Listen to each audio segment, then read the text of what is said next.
Hey, what's going on guys? So let's talk about CSS Grid. ये CSS Grid क्या है? CSS Grid एक two dimensional tabular based layout system है।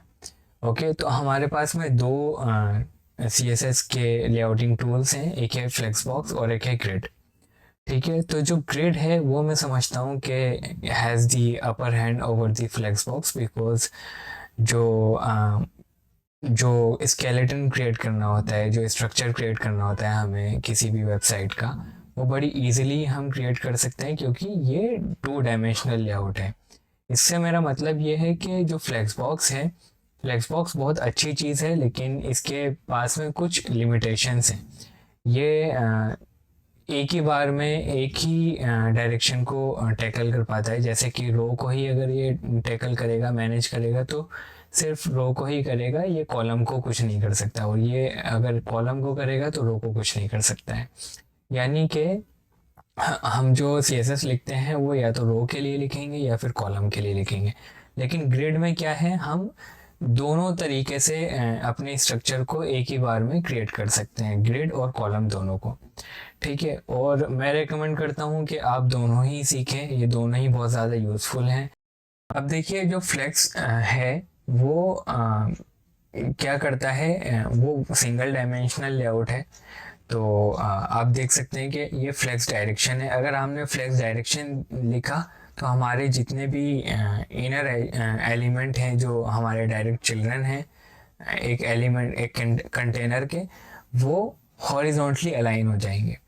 तो हमें उस केस में कॉलम के ऊपर हमारा कुछ भी कंट्रोल नहीं होगा, कॉलम होगा ही नहीं बेसिकली।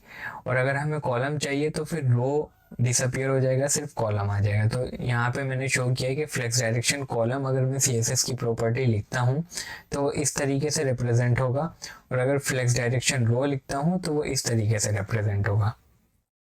अब उसके बाद में देखिए, अगर आपके पास में कोई वेबसाइट का स्ट्रक्चर है, कोई लेआउट है, ठीक है, तो ग्रिड आप कैसे यूज़ कर सकते हैं। कुछ टर्मिनोलॉजी आपको समझनी पड़ेगी, जैसे कि ये लाइन है, ये ग्रिड कॉलम की लाइन है। तो first line, second line and third line. उसके बाद में ये ग्रिड रो लाइन है, तो first line, second line, third line and fourth line. और इसी तरीके से ये कॉलम बनता है। तो जो स्टार्टिंग लाइन होती है वो फर्स्ट होती है, फिर यहाँ पे एक कॉलम स्टार्ट हुआ all the way up to 2। ठीक है, अब ये जहाँ पे ये एंड होगा वहाँ पे ग्रिड कॉलम की लाइन कौन सी होगी, 2 होगी। और फिर जब सेकंड से स्टार्ट होगा तो ग्रिड कॉलम की लाइन 2 रहेगी, फिर वो एंड जहाँ पे होगा उसकी ग्रिड कॉलम की लाइन होगी 3। ठीक है, तो ये कुछ लाइन नंबर्स हैं।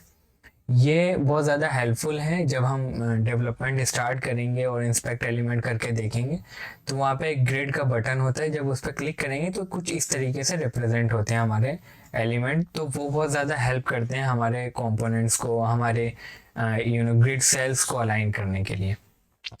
अब मान के चलिए ये एक सेल है और इसके अंदर कुछ एलिमेंट है। ठीक है, ये कुछ एलिमेंट है या फिर कोई दूसरा भी एलिमेंट हो सकता है, तो उसको अलाइन करने के लिए मैं फ्लेक्स बॉक्स यूज़ करता हूँ। ठीक है, अब इसके बाद में देखते हैं कुछ रियल वर्ल्ड सिनारियो। ये एक लेआउट है जो मैंने frontendmentor.io से पिक किया है, आप चाहें तो ये कॉपी करके वहाँ से पिक कर सकते हैं। तो ये जो स्ट्रक्चर है आप देखिए, ये पूरी की पूरी एक रो है, फिर ये एक रो है, फिर एक ये रो है। ग्रिड में ऐसे ही होता है। ये पूरा का पूरा जो इतना बड़ा आप सेल देख रहे हैं, इससे कंफ्यूज मत होइएगा। यहाँ पे हमारे 3 रो हैं, एक ये वाली रो है, एक ये वाली रो है, फिर एक ये वाली रो है। ठीक है, और ये कॉलम्स हैं, एक कॉलम, दूसरा कॉलम, तीसरा कॉलम, चौथा कॉलम, पांचवा कॉलम और छठा कॉलम। तो हमारे इसके अंदर 3 रो हैं और 6 कॉलम हैं। इस स्ट्रक्चर को क्रिएट करने के लिए मैं ग्रिड का यूज़ करूँगा। और ये जो एलिमेंट है यहाँ पे, मान के चलिए यहाँ पे कुछ और कॉम्प्लेक्स एलिमेंट होता, तो उसको क्रिएट करने के लिए मैं फ्लेक्स बॉक्स यूज़ करता। अब देखते हैं कि ग्रिड को हम यूज़ कैसे करते हैं, इसको एनेबल कैसे करते हैं।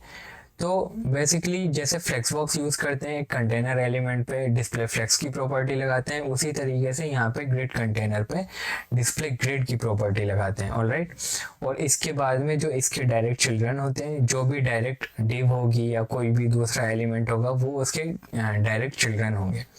ठीक है, तो उसके बाद में हम देखते हैं आज हम सीखने वाले क्या हैं।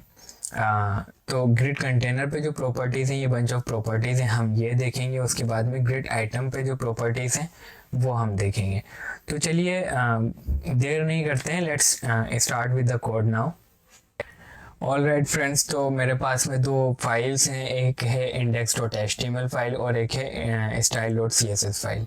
ये दोनों ही एम्प्टी है, तो हम अपनी कोडिंग स्टार्ट करते हैं। तो सबसे पहले मैं क्या करता हूँ, एक HTML का बॉयलर प्लेट जनरेट कर लेता हूँ। तो उसके लिए मैं टाइप करता हूँ एक्सक्लेमेशन साइन, और उसके बाद में यहाँ पे आप देख सकते हैं एम एट एब्रीविएशन। इस पर अगर मैं क्लिक करूँ तो इसने मुझे ये जनरेट करके दे दिया एक पीस ऑफ कोड HTML का।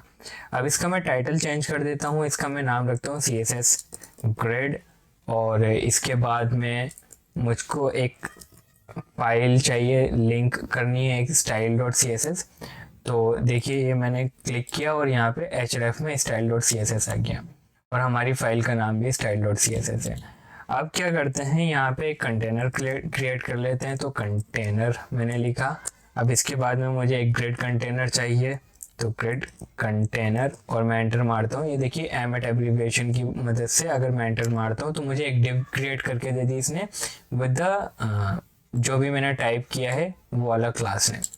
ठीक है, अब मैं क्या करता हूँ, मुझे चाहिए यहाँ पे 9 डिव्स। ऑलराइट, तो उसके लिए मैं क्या करता हूँ, यहाँ पे लिखता हूँ ग्रिड आइटम्स, और मैं यहाँ पे अगर टाइम्स 9 करूँ तो ये मुझको 9 डिव ऐसे करके क्रिएट करके दे देगा। और मैं चाहता हूँ कि इसके अंदर पहले ही से कुछ लिखा हुआ भी आ जाए। तो उसके लिए देखिए क्या करते हैं, मैं कंट्रोल Z करता हूँ। ये मैंने टाइम्स 9 लिख रखा है, यहाँ पे कर्ली ब्रेसेस के अंदर अगर मैं $साइन अब एंटर मारता हूँ तो ये 1 2 3 all the way up to 9 ये मुझको इसके अंदर लिख के दे देता है। और ये मैंने इसको लाइव सर्वर से ओपन कर रखा है। तो मैं यहाँ पे अगर एक बार रिफ्रेश करता हूँ तो यहाँ पे मुझे 9 दिख रहा है। Alright, I think we are done with the HTML, और अब मूव करते हैं style.css पे। तो मैं क्या करता हूँ, कुछ कोड यहाँ पे कॉपी पेस्ट कर लेता हूँ।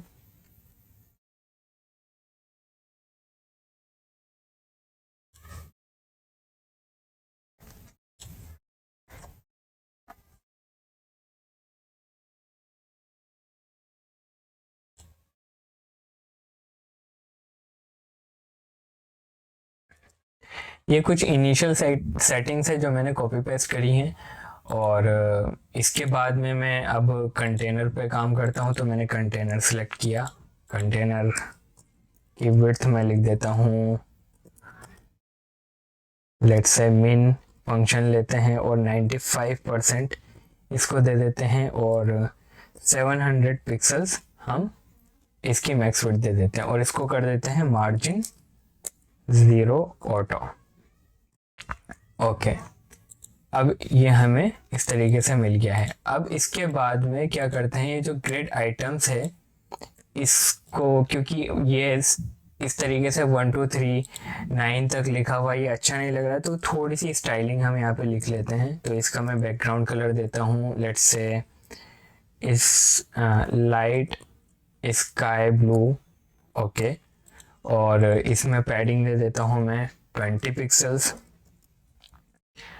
और इसमें बॉर्डर भी दे देता हूँ मैं, border bottom 2 pixel solid and white colour. तो ये बहुत ज़्यादा प्रेटी स्ट्रेट फॉरवर्ड है, कोई ज़्यादा रॉकेट साइंस नहीं है इसमें। अब क्या करता हूँ, मैं ग्रिड कंटेनर पे काम करता हूँ। जो मुझे ग्रिड कंटेनर पर प्रॉपर्टीज़ लगानी है वो मैं आपको दिखाता हूँ।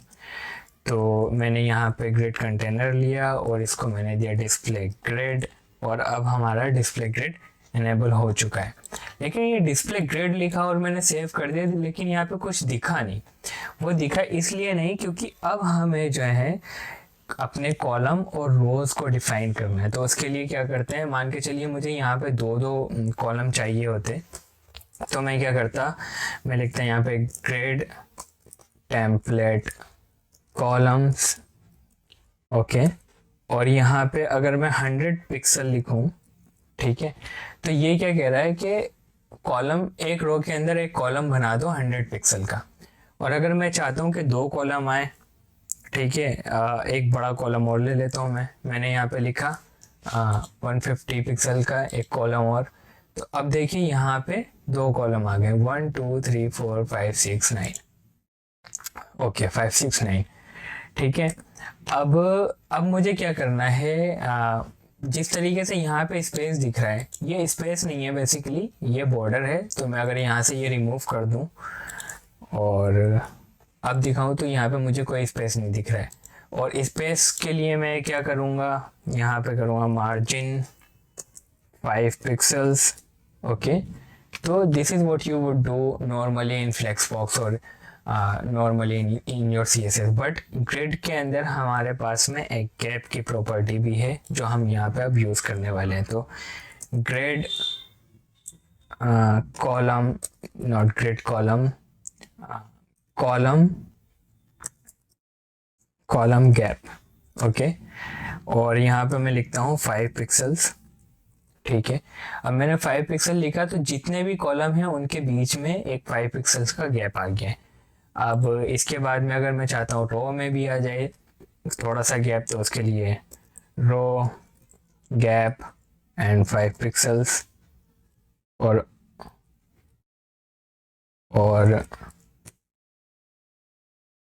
5 पिक्सल्स। ओके ठीक है, इस तरीके से लिखना है, रो गैप 5 पिक्सल्स, और आपका यहाँ पे दोनों तरफ गैप आ गया इक्वली। एक काम करते हैं, ऊपर से भी पैडिंग दे देता हूँ मैं, लेट्स से 100 पिक्सल। ठीक है, पैडिंग टॉप।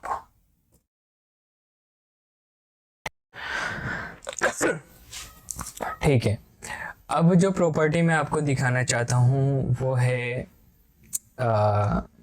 कि हम क्या 100 पिक्सल ही यूज़ कर सकते हैं, ये पिक्सल्स में ही यूज़ कर सकते हैं इन प्रॉपर्टीज़ को।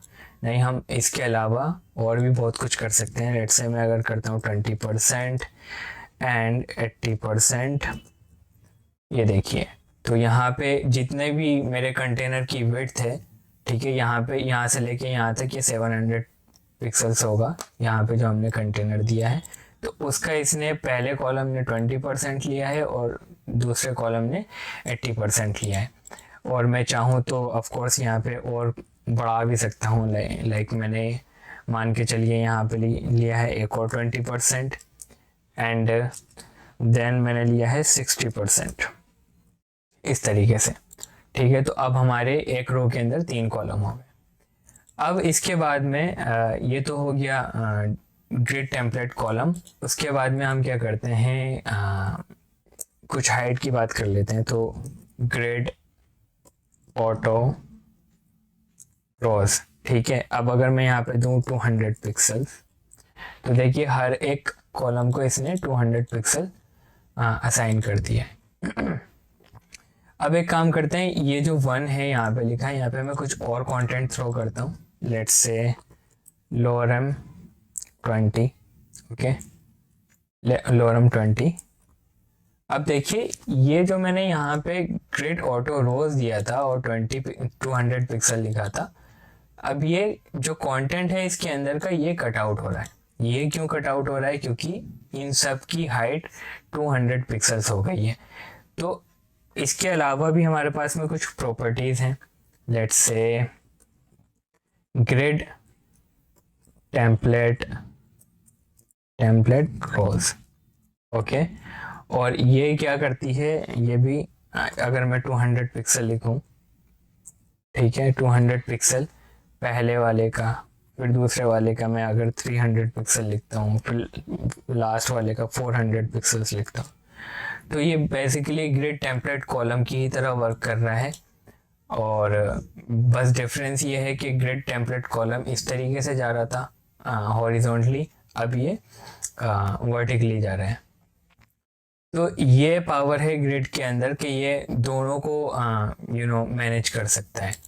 अब इसके अलावा मैं क्या करता हूँ, मैं मिन मैक्स यूज़ कर लेता हूँ एक बार, मिन मैक्स। ठीक है, तो मिनिमम मुझको क्या चाहिए, 200, लेट्स से मुझको चाहिए 100 पिक्सल, और मैक्सिमम में मैं करता हूँ ऑटो।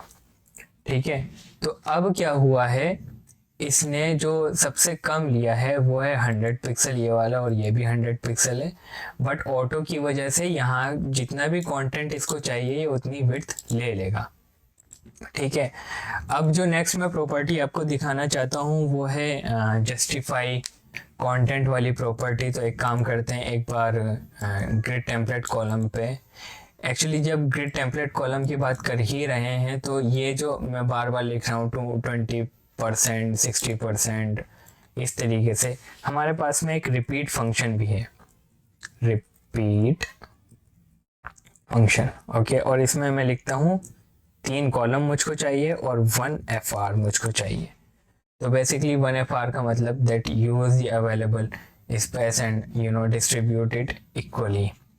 तो 1 FR भी यूज़ कर सकते हैं। ऑफ कोर्स आप ये रिपीट को हटा के 1 FR, 1 FR एंड 1 FR इस तरीके से भी यूज़ कर सकते हैं, तो एग्जैक्ट सेम रिजल्ट मिलेगा। या फिर मैं बीच वाले को अगर ज़्यादा बढ़ाना चाहूँ तो इस तरीके से भी यूज़ कर सकता हूँ। तो ये बीच वाला जो है ये 2 FR हो गया, बाकी के 1 FR।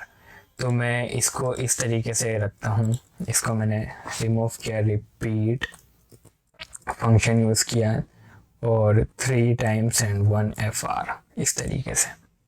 ठीक है, ऑल राइट। एक काम करते हैं, यहाँ पे आते हैं, बॉडी में फ़ॉन्ट साइज़ देते हैं इसको 16 पिक्सल्स एंड इसकी लाइन हाइट को देते हैं 1.6 ताकि थोड़ा सा ये अच्छा लगे। ऑल राइट, अब इसके बाद में मुझको दिखाना है आपको जस्टिफाई कंटेंट। तो इसके लिए मैंने इसको रिमूव किया और मैं एक काम करता हूँ, मैं लेता हूँ 100 पिक्सल्स, एक्चुअली रिपीट को रहने देता हूँ, 1 FR को रिमूव करके 100 पिक्सल्स लिखता हूँ। ठीक है, अब ये क्या है, मुझको 100 पिक्सल्स के 3 कॉलम यहाँ पे मिल गए। अब मैं यहाँ पे जस्टिफाई कंटेंट यूज़ कर सकता हूँ। तो जस्टिफाई कंटेंट स्पेस अराउंड मैंने यूज़ किया, तो अगर आपने फ्लेक्स बॉक्स यूज़ किया है तो you would probably know it. ठीक है, इसको रिमूव करके मैं स्टार्ट कर सकता हूँ। स्टार्ट करूँगा तो ये लेफ़्ट से अलाइन होके आएंगे। अगर मैं यहाँ पे एंड यूज़ करूँगा तो ये राइट से अलाइन होके आएंगे। और अगर मैं सेंटर करता हूँ तो आपने गेस कर लिया होगा कि इससे क्या होगा। ठीक है, अब इसके अलावा हमारे पास में क्या प्रॉपर्टी है, इसके अलावा हमारे पास में, एक्चुअली मैं इसको वापस से 1 FR कर देता हूँ, ये बहुत ज़्यादा अगली लग रहा है। ओके, अब इसके अलावा जो हमारे पास में प्रॉपर्टी है, मैं जस्टिफाई कंटेंट को कमेंट कर देता हूँ, वो है अलाइन आइटम्स। और इस पर अगर मैं सेंटर लिखूँ तो देखिए जस्टिफाई कंटेंट ये हॉरिजॉन्टली वर्क कर रहा था, अब अलाइन आइटम सेंटर ये वर्टिकली वर्क कर रहा है। तो अगर मैं यहाँ पे स्टार्ट लिखूँ, ओके, तो ये इस तरीके से वर्क करेगा। और अगर मैं इसको एंड दूँ, ठीक है, तो ये यहाँ से अलाइन होके आएगा और सेंटर तो आपने देख ही लिया है।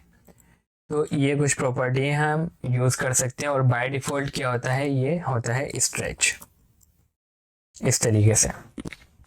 ओके, तो आई होप कि आपको समझ में आ रहा होगा। कुछ भी डाउट है तो आप मुझे कमेंट करके पूछ सकते हैं, जो भी आपका डाउट है। ओके, मैं इसको भी एक बार कमेंट कर देता हूँ। अब इसके बाद में जो ये कॉलम गैप और रो गैप मैंने आपको दिखाया था, हमारे पास में एक शॉर्ट हैंड प्रॉपर्टी भी है, ग्रिड गैप करके है। ओके, अगर मैं यहाँ पे लिखूँ 5 पिक्सल्स, ठीक है, और इन दोनों को कमेंट कर दूँ तो देखिए एग्जैक्ट सेम रिजल्ट मिला है, हमें गैप मिल रहा है। लेकिन इसके अलावा अगर मैं और छोटा करना चाहूँ इसको, तो हमारे पास में गैप है और मैं 5 पिक्सल्स लिखता हूँ, तो देखिए इससे भी एग्जैक्ट सेम रिजल्ट मिल रहा है। तो आप ये सब इनमें से जो चाहें वो यूज़ कर सकते हैं। अब इसके बाद में मैं जो आपको दिखाना चाहता हूँ वो है इनके चिल्ड्रन एलिमेंट पे जो हम प्रॉपर्टी यूज़ कर सकते हैं वो। ठीक है, तो मैंने कोई भी आइडेंटिफायर यूज़ नहीं किया है, मीनिंग मैंने जो यूज़ किया है वो ग्रिड आइटम से यूज़ किया है। ठीक है, तो मैं इनको जो सिलेक्ट करूँगा वो इनके nth चाइल्ड से सिलेक्ट करूँगा। ठीक है, तो मैंने यहाँ पे लिखा grid nth child, nth of child 1। Okay, को क्लोज किया, यहाँ से इसको क्लोज किया। अब देखिए मैं जो आपको दिखाना चाहता हूँ वो है ये ग्रिड। अगर आप यूज़ कर रहे हैं तो इंस्पेक्ट एलिमेंट करने के बाद में आपको एक ग्रिड नाम का यहाँ पे बटन मिलता है। इसको जैसे ही आप क्लिक करेंगे तो वो जो लाइंस मैंने आपको स्लाइड्स के अंदर बताई थी वही ये लाइंस हैं। तो grid column line 1, grid column line 2, 3 and 4, और इसी तरीके से रो ग्रिड रो लाइन 1, 2, 3 एंड 4। तो ये बहुत ज़्यादा हेल्पफुल हैं। अगर मुझको मान के चलिए इस वाले सेल को स्ट्रेच करना हो ऑल द वे जहाँ तक ये 3 आ रहा है, ठीक है। अगर मुझको इस वाले कॉलम को यहाँ से यहाँ तक स्ट्रेच करना हो तो वो मैं कैसे करूँगा, इन इन लाइंस की, इन रिप्रेजेंटेशंस की मदद से मैं उनको अलाइन करूँगा। तो देखिए कितना ज़्यादा इजी है। ग्रिड कैप्सन हो गया, ग्रिड कॉलम, ओके, और ग्रिड कॉलम स्टार्ट एक्चुअली, और ये स्टार्ट कहाँ से होगा, फर्स्ट से स्टार्ट होगा, ठीक है। और ये कहाँ तक जाएगा, ये यहाँ से लेके इस 3 लाइन नंबर तक जाएगा। तो उसके लिए मैं क्या करूँगा, ग्रिड कॉलम एंड, और यहाँ पे अगर मैं 3 लिखता हूँ तो देखिए ये जो एलिमेंट है ये यहाँ से लेके यहाँ तक शिफ्ट हो गया है। और इसी तरीके से हमारे पास में ग्रिड रो भी है। मान के चलिए ये वाली जो फर्स्ट डिव है मैं चाहता हूँ ये यहाँ से लेके यहाँ तक आ जाए, इतना स्पेस ऑक्यूपाई करें। तो उसके लिए मैं क्या करता हूँ, ग्रिड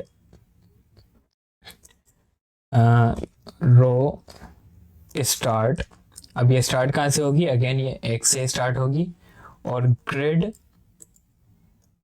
रो एंड मैंने यहाँ पे लिखा, तो ये एंड कहाँ तक होगी, 3 तक होगी।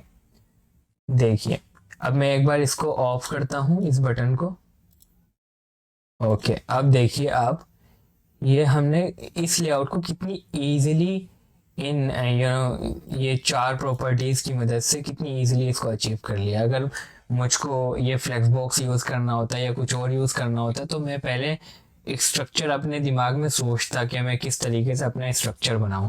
हो सकता है मैं एक डिव लेता, ठीक है, उसको इतना बड़ा रखता और उसको किसी और डिव के अंदर रखता, लेकिन ग्रिड के अंदर ही बहुत ज़्यादा ईजिली हो सकता है, ठीक है। अब इन प्रॉपर्टीज़ का मैं शॉर्ट हैंड आपको बता दूं। मान के चलिए मैंने इसको रिमूव किया, मैं ग्रिड कॉलम भी यूज़ कर सकता हूँ, ठीक है। ग्रिड कॉलम तो मैंने 1 लिया और एक फॉरवर्ड स्लैश दिया और 3 लिया, ठीक है। अब देखिए यहाँ पे 3 लिखने के बाद में ये एलिमेंट जो है यहाँ तक स्ट्रेच हो गया। इसी तरीके से ग्रिड रो भी है हमारे पास में, ग्रिड रो, और यहाँ पे मैंने 1 लिया और 3 लिया, ठीक है। अब ये यहाँ तक स्ट्रेच हो गया है।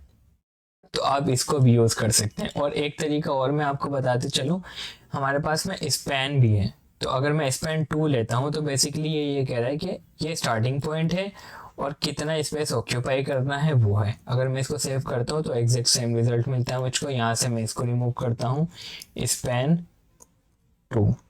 तो अब मैं आपको यहाँ पे कुछ बता दूँ कि इसने क्या किया। स्पैन जो मैंने लिखा है स्पैन 2, इसने बेसिकली ये लिखा है, ये किया है कि यहाँ पे सेल है, ये एक सेल है, दूसरा सेल है और ये तीसरा सेल है, ये ग्रिड सेल्स कहलाते हैं। तो इसने क्या कहा है कि 2 सेल की जगह को आप कैप्चर कर लो, उसको ऑक्यूपाई कर लो। तो स्पैन 2 का ये मतलब है। और ग्रिड रो में भी इसने ये बोला है कि 2 सेल की हाइट को कैप्चर कर लो, ऑक्यूपाई कर लो। तो यहाँ से लेके यहाँ तक अलाइन हो गया। तो आप चाहे तो यहाँ पे 3 लिख सकते हैं, 3 लिख सकते हैं इस तरीके से, तो ये यहाँ तक जाएगा। और यहाँ पे 4 है तो आप यहाँ पे 4 भी लिख सकते हैं इस तरीके से। तो ये पूरी की पूरी विड्थ को ऑक्यूपाई कर लेगा। अगर मैं इसको रिमूव करके दिखाऊँ आपको, ये पूरी की पूरी विड्थ को ऑक्यूपाई कर ले रहा है, ठीक है। इसी तरीके से अगर मैं 9th एलिमेंट को चाहूँ, एक बार मैं इसको ऑन करता हूँ और यहाँ पे मैंने इसको पेस्ट किया, यहाँ से सिलेक्ट किया मैंने 9th चिल्ड्रन, ओके। और अब इसको मैं एक बार यहाँ से रिमूव करता हूँ, ठीक है, सेव किया। अब मुझको कहाँ से कहाँ तक स्टार्ट करना है, मुझे ये स्टार्ट करना है 2 से लेके 9th वाले चाइल्ड को 2 से स्टार्ट करना है और कहाँ तक जाना है, 4 तक जाना है। तो मैं कंट्रोल Z करता हूँ, ये स्टार्ट होगा 2 से और जाएगा 4 तक, ठीक है। और ग्रिड रो हमें यूज़ नहीं करनी है यहाँ पे। मैं अब इसको सेव करता हूँ, देखिए ये मैंने क्लोज किया।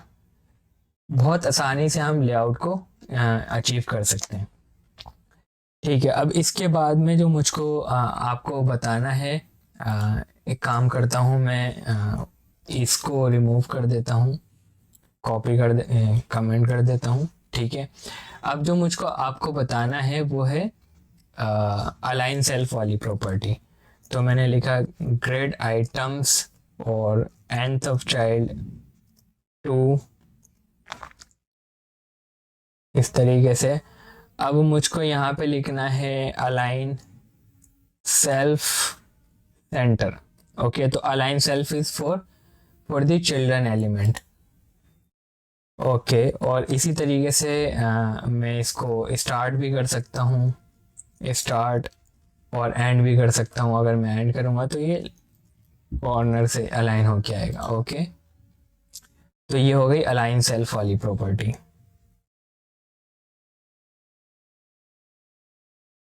और बाय डिफ़ॉल्ट ये होती है स्ट्रेच। तो अगर मैं इसको रिमूव करूँ, यहाँ से स्ट्रेच करूँ, तो ये स्ट्रेच हो जाएगी। अब मूव करते हैं। जो मैं आपको बताना चाहता हूँ वो है ग्रिड एरिया। तो ग्रिड एरिया अपने आप में एक थोड़ा सा स्ट्रेंज कर लें या कह लें, या फिर इंटरेस्टिंग कह लें, उसका लिखने का तरीका, सिंटेक्स उसका थोड़ा सा डिफरेंट है। तो मैं आपको वो बताता हूँ, ओके। तो मेरे पास में एक नई फाइल है ग्रिड एरिया डॉट HTML और ग्रिड एरिया डॉट CSS के नाम से। अब मैं दोबारा से एक बॉयलर प्लेट क्रिएट करता हूँ और यहाँ पे इसको मैं टाइटल दे देता हूँ ग्रिड एरिया के नाम से। और इस वाली फाइल को मैं लिंक भी कर लेता हूँ यहाँ पे जल्दी से, नोट लिंक CSS, और यहाँ पे मैं लिख देता हूँ इसका नाम grid area dot CSS, okay. और यहाँ पे इसका जो नाम है, एक न्यू टैब ओपन करता हूँ और यहाँ पे फॉरवर्ड स्लैश देता हूँ और यहाँ लिखता हूँ ग्रिड एरिया डॉट HTML, ठीक है, इस तरीके से। अब मुझको जो करना है, एक्चुअली ग्रिड एरिया के लिए एक टेम्पलेट देख लेते हैं। तो मैं चाहता हूँ कि आप ग्रिड एग्जाम्पल यहाँ पे अपने ब्राउज़र में टाइप करें और जो ग्रिड एग्जाम्पल वाली जो वेबसाइट है उसको एक बार ओपन कर लें और स्क्रॉल डाउन करें। यहाँ पे ये वाला जो स्ट्रक्चर है, ये वाला मैं क्रिएट करना चाहता हूँ, स्ट्रक्चर ग्रिड एरिया की मदद से। तो उसके लिए क्या करते हैं, एक काम करते हैं, ग्रिड कंटेनर नाम से एक डिव बना देता हूँ मैं यहाँ पे। तो ग्रिड कंटेनर, अब इसके अंदर मुझको क्या चाहिए, देखिए एक बार मुझको चाहिए यहाँ पे हेडर, ठीक है। तो मैं लिखता हूँ हेडर लिखा और इसमें मैं लिख देता हूँ हेडर। और उसके बाद में मुझको चाहिए ये साइड बार। तो उसके लिए मैं यूज़ करता हूँ साइड और लिख दिया साइड बार। ये वाले एलिमेंट्स यूज़ करना, सिंटैक्स एलिमेंट यूज़ करना भी बहुत ज़्यादा ज़रूरी है। हमेशा आप डिव से ही काम नहीं चला सकते। तो कंटेंट मैंने लिखा यहाँ पे और उसके बाद में मैं लिख देता हूँ यहाँ पे फुटर। तो मैंने लिखा यहाँ पे फुटर और यहाँ पे लिख लेता हूँ मैं फुटर, ठीक है। ये देखें यहाँ पे हमारे ये वाले HTML जनरेट हो गया। अब हमारा HTML का काम ख़त्म हो गया। अब चलते हैं CSS पे। CSS पे मैं क्या करता हूँ, एक बार आता हूँ यहाँ पे और इसकी जो इनिशियल सेटिंग हमने यहाँ पे लिखी थी, इसको एक बार मैं यहाँ पे कॉपी पेस्ट कर लेता हूँ। तो margin 0, font family Arial and font size 16 pixel, line height 1.6। तो ये थोड़ा सा स्पेस आउट हो गया है। और यहाँ पे बॉक्स साइजिंग बॉर्डर बॉक्स, बस इतना ही है। अब मुझको क्या करना है, यहाँ पे जो ग्रिड कंटेनर है मैं इसको एक बार कॉपी करता हूँ यहाँ से और यहाँ पे पेस्ट करता हूँ और इसकी मैं हाइट दे देता हूँ 100 VH, ठीक है। और एक बार इनको देख लेते हैं, हेडर है, असाइड है, मैन है और फुटर है हमारे पास में। तो इनको मैं एक काम करता हूँ, इनका बैकग्राउंड कलर दे देता हूँ। तो हेडर और फुटर का हमारा एक सिमिलर कलर होने वाला है, क्योंकि हम ये वाला लेआउट अचीव करने वाले हैं। तो हेडर और फुटर, ठीक है। तो इसमें क्या करता हूँ मैं, हेडर फुटर में बैकग्राउंड कलर लिया मैंने, लेट्स से #999 एंड इसको कलर में दे देता हूँ वाइट, #FFF, ओके, इस तरीके से। और जो हमारे असाइड हैं, असाइड कॉमा मैन, ठीक है। अब इसको भी मैं बैकग्राउंड कलर देता हूँ। तो इसको मैंने दिया बैकग्राउंड कलर 444, कलर दिया इसको वाइट, ओके, इस तरीके से। अब मैं यहाँ पे ले लेता हूँ ग्रिड एरिया, ठीक है। तो ग्रिड टेम्पलेट एरियाज मैंने लिया। अब ये देखिए, इसका जो सिंटेक्स है वो थोड़ा सा स्ट्रेंज है। ये मुझको भी स्ट्रेंज लगता है, बाकी सब लोगों को भी स्ट्रेंज लगता है। आपको लगता है तो कमेंट सेक्शन में बताइए मुझे। यहाँ पे जो मुझको लिखना है, देखिए यहाँ पे एक काम करते हैं, यहाँ पे इनको कॉलम में डिवाइड कर देते हैं। तो एक काम करते हैं, ये एक कॉलम है, ठीक है, साइड बार एक कॉलम है, और ये जो कंटेंट है ये 2 कॉलम का स्पेस ले रहा है। तो एक कॉलम, दूसरा कॉलम और तीसरा कॉलम। तो इस तरीके से इसको सोचते हैं। तो एक हेडर लिया मैंने, ठीक है। तो ये एक कॉलम हो गया, एक कॉलम में हेडर आया, फिर दूसरे कॉलम में भी हेडर ही आया, फिर तीसरे कॉलम में भी हेडर ही आया, ठीक है। तो ये तो हो गई हमारी एक रो। अब दूसरी रो में हमें क्या करना है, ये है साइड बार। तो उसके लिए मैं क्या करता हूँ, साइड बार लिखा मैंने, ठीक है। तो ये एक कॉलम का स्पेस लेगा, और फिर बाद में कंटेंट लेता हूँ मैं, ठीक है। ये कॉलम का स्पेस लिया इसने, और फिर से मैंने कंटेंट लिखा। तो ये 2 कॉलम का स्पेस ले लिया कंटेंट ने, और एक कॉलम का स्पेस ले लिया साइड बार ने। अब इसके नीचे आके मैं करता हूँ फुटर। तो ये फुटर, ये पूरी विड्थ ले रहा है, तो मैं इसको 3 बार यहाँ पे फुटर लिख देता हूँ, ठीक है, फुटर। अब ये आप चाहे इंटरेस्टिंग कहें या स्ट्रेंज कहें, ये आपके ऊपर है, लेकिन आपको बस यूज़ करना आना चाहिए। तो बस इसको लिखने से कुछ होने वाला नहीं है, मुझे पहले इसकी डिस्प्ले ग्रेड को एनेबल करना पड़ेगा, ठीक है। तो डिस्प्ले ग्रेड मैंने जैसे ही लिखा, देखिए कुछ तो हुआ यहाँ पे, ठीक है। अब मुझको करना क्या है, ग्रेड टेम्पलेट कॉलम्स में मैं क्या करता हूँ, रिपीट कर देता हूँ, रिपीट 3 टाइम्स। क्या करना है मुझे, 1FR, इस तरीके से, ठीक है। ये मैंने सेव कर दिया। इससे कुछ हुआ नहीं, लेकिन हमें क्या कहते हैं, ये जब हम इसको ग्रिड एरिया को यूज़ करेंगे चिल्ड्रन एलिमेंट में, तब इसमें कुछ फ़र्क पड़ेगा। तो अब क्या करते हैं, ग्रिड टेम्पलेट कॉलम्स ले लिया मैंने, ग्रिड रो टेम्पलेट रोज भी ले लेता हूँ मैं एक बार, ठीक है। तो इसको भी मैं रिपीट करता हूँ, नहीं इसको रिपीट नहीं करता हूँ एक्चुअली, इसको मैं लेता हूँ, जो हमारा हेडर है वो होगा 80 पिक्सल्स का, ओके। और जो बीच का कंटेंट है उसको मैं कर देता हूँ 1FR, और लास्ट का जो फुटर है उसको मैं कर देता हूँ 70 या फिर 80 पिक्सल ही कर देता हूँ, ठीक है, इस तरीके से, ओके। अब देखिए यहाँ पे मैंने इसको इसका बेसिकली मतलब ये है कि जो फर्स्ट रो होगी उसको यूज़ करना है एज 80 पिक्सल, और बीच का जो कंटेंट होगा वो 1FR होगा, और जो फुटर होगा वो 80 पिक्सल होगा, ठीक है। तो 1FR मतलब use the remaining space only. अब चलते हैं अपने ग्रिड आइटम्स की तरफ, नोट द ग्रिड आइटम्स। हमारे पास में ग्रिड आइटम्स तो है ही नहीं, तो एक काम करते हैं, हेडर लिखते हैं, ठीक है। हेडर में क्या लिखता हूँ मैं, ग्रिड एरिया, और इसको मैं दे देता हूँ हेडर, ठीक है। मैंने यहाँ पे पेस्ट किया, देखिए अब इसने क्या किया, हेडर ने पूरी की पूरी विड्थ ले ली है।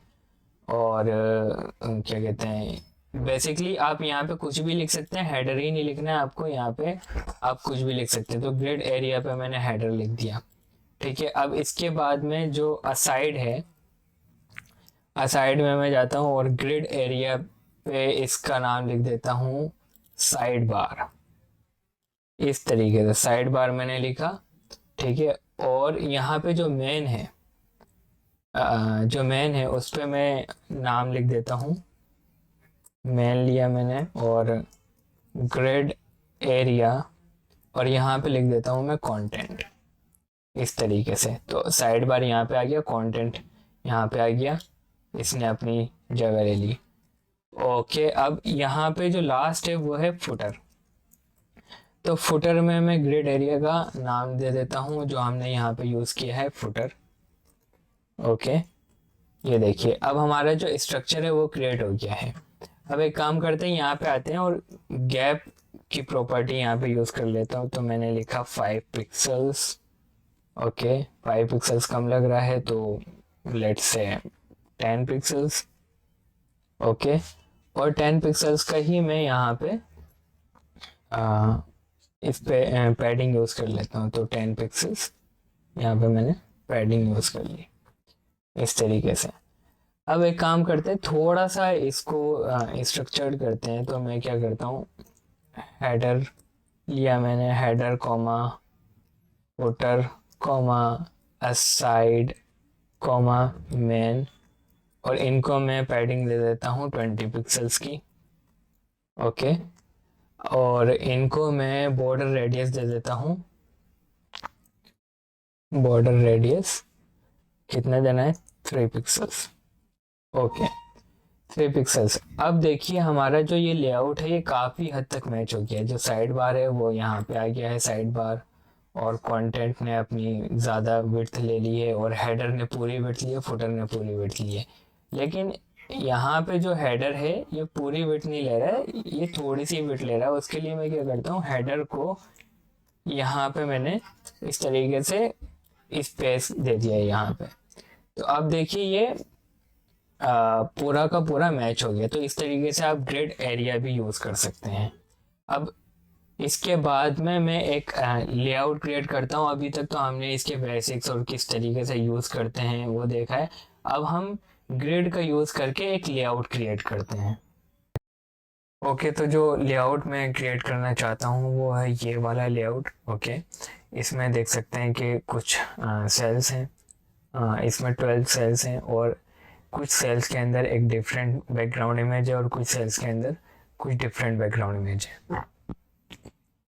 तो देखते हैं इसको हम HTML और CSS ग्रिड की मदद से कितनी आसानी से क्रिएट कर सकते हैं। तो देखते हैं कि इस लेआउट को हम किस तरीके से अचीव कर सकते हैं CSS ग्रिड के अंदर। अगेन मेरे पास में एक layout.css फाइल है और layout.html फाइल है, ये दोनों ब्लैंक है। तो मैं बॉयलर प्लेट जनरेट करता हूँ। मैंने यहाँ पे बॉयलर प्लेट जनरेट की और इसका नाम ले दिया मैंने लेआउट ऑल राइट। और इसके बाद में मुझको यहाँ पे एक फाइल लिंक करनी है जिसका नाम होगा layout.css। ओके, अब इसके बाद में मुझे एक ग्रिड कंटेनर बनाना है, कंटेनर। ओके, और इसके अंदर मुझे चाहिए इसके चिल्ड्रन जो कि होंगे 12। तो ग्रिड आइटम्स टाइम्स 12। ओके, अब बस HTML फाइल में मुझे कुछ भी नहीं करना है। मैं यहाँ से इसको कॉपी करूँगा और यहाँ पे इसको पेस्ट करता हूँ। और एक्चुअली इससे पहले क्या करता हूँ, मैं इसकी जो इनिशियल सेटिंग है इसको कॉपी पेस्ट कर देता हूँ यहाँ पे। ठीक है, तो ये मैंने कॉपी पेस्ट की। और मुझे बॉडी में कुछ नहीं चाहिए, कोई फ़ॉन्ट साइज़ फ़ॉन्ट फैमिली नहीं चाहिए, क्योंकि हमारे पास में कोई भी टेक्सचुअल एलिमेंट नहीं है। अब इसके बाद में मैं देता हूँ डिस्प्ले ग्रिड। ओके, और grid template columns repeat 6 and 1 FR। Okay, और इसके बाद में मुझको जो चाहिए वो है ग्रिड रो, ग्रिड टेम्पलेट रोज और रिपीट 3 and 1 FR। इस तरीके से इसकी हाइट में यहाँ पे डिफाइन कर देता हूँ, तो 100 VH, और इसको कुछ गैप भी दे देता हूँ, 5 पिक्सल्स मैंने यहाँ पे गैप दे दिया। ठीक है, अब जस्ट बाय डूइंग दिस कुछ होगा तो नहीं, क्योंकि अगर मैं आपको दिखाऊं, यहाँ पे आता हूँ और एक्चुअली यहाँ पे आता हूँ, इसको कॉपी किया, यहाँ पे पेस्ट किया और हमारी फाइल का नाम है layout.html।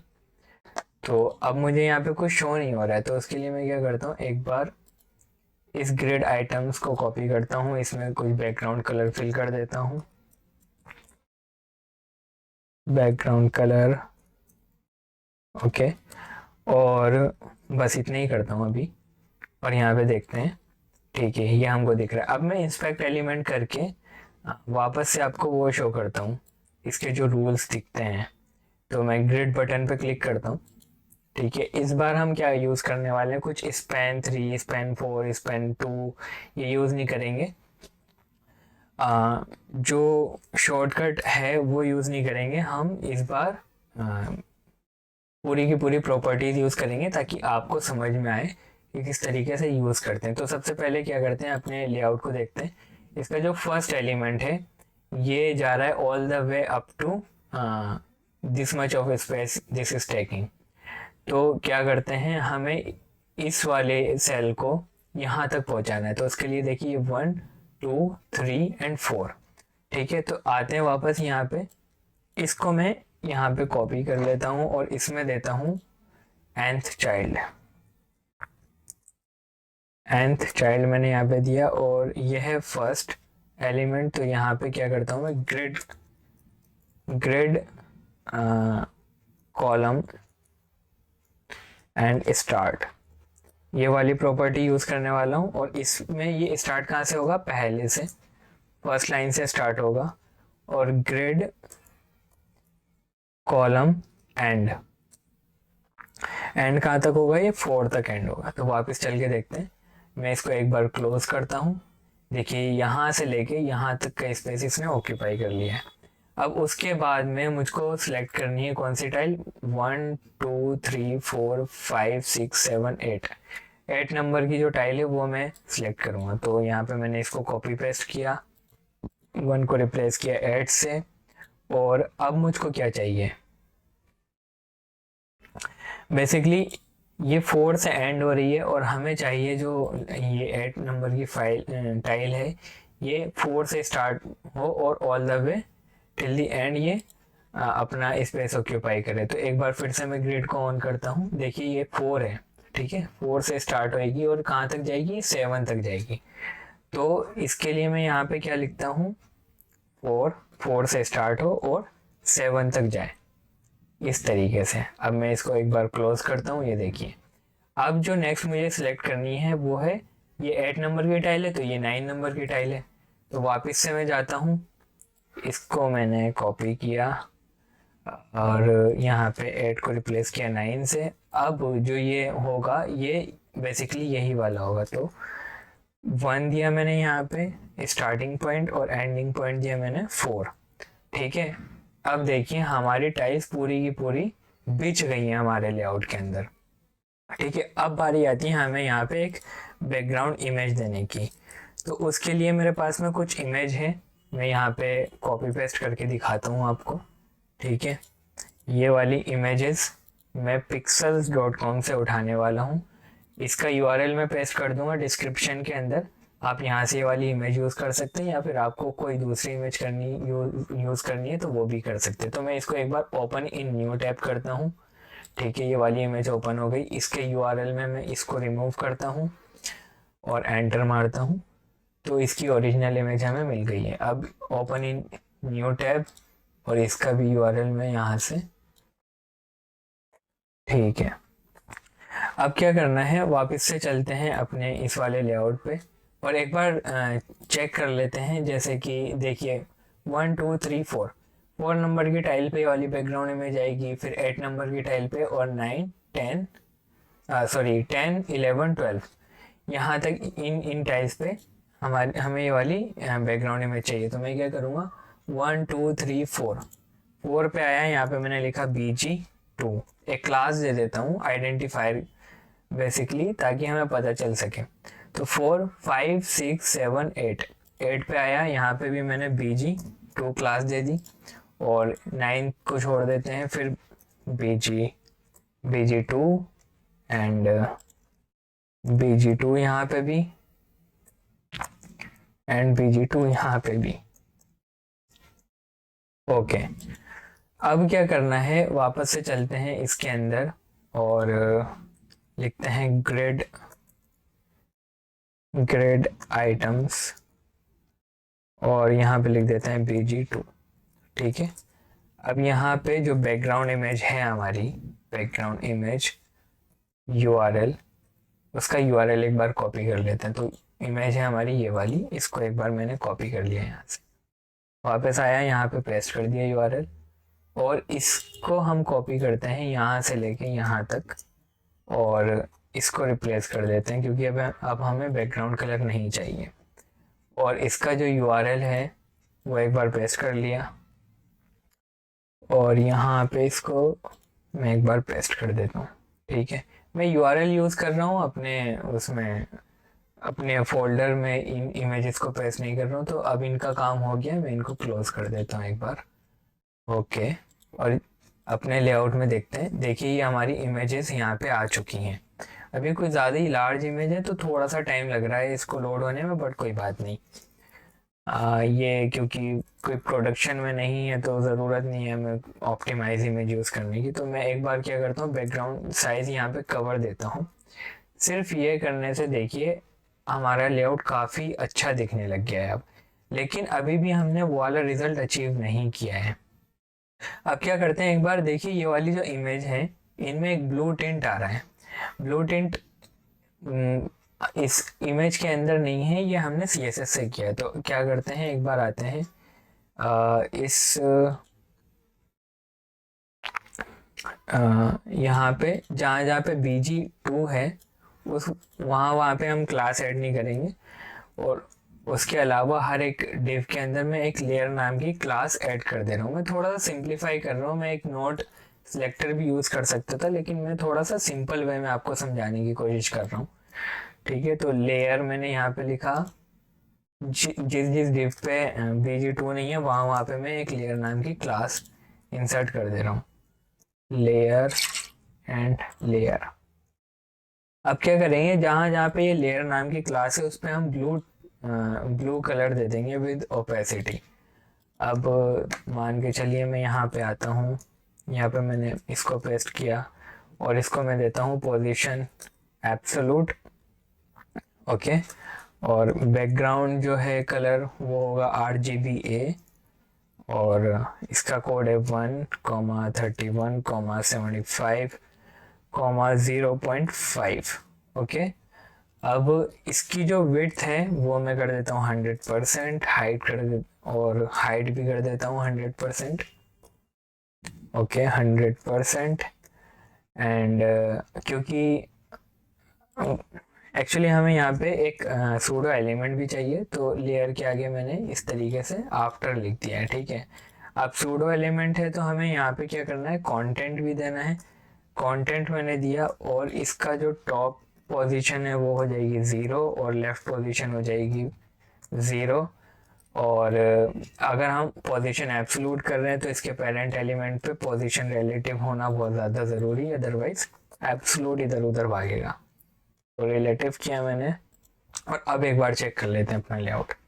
ये देखिए हमारे इस लेआउट में ये ब्लू टिंट आ गया। अब जो लास्ट हमें करना है वो ये करना है कि ये पूरी की पूरी इमेज जो है ये हर एक टाइल के अंदर ना आए बल्कि पूरे के पूरे लेआउट को कवर करे। तो उसके लिए मैं क्या करता हूँ, वापस से चलते हैं CSS पे और यहाँ पे एक प्रॉपर्टी देते हैं बैकग्राउंड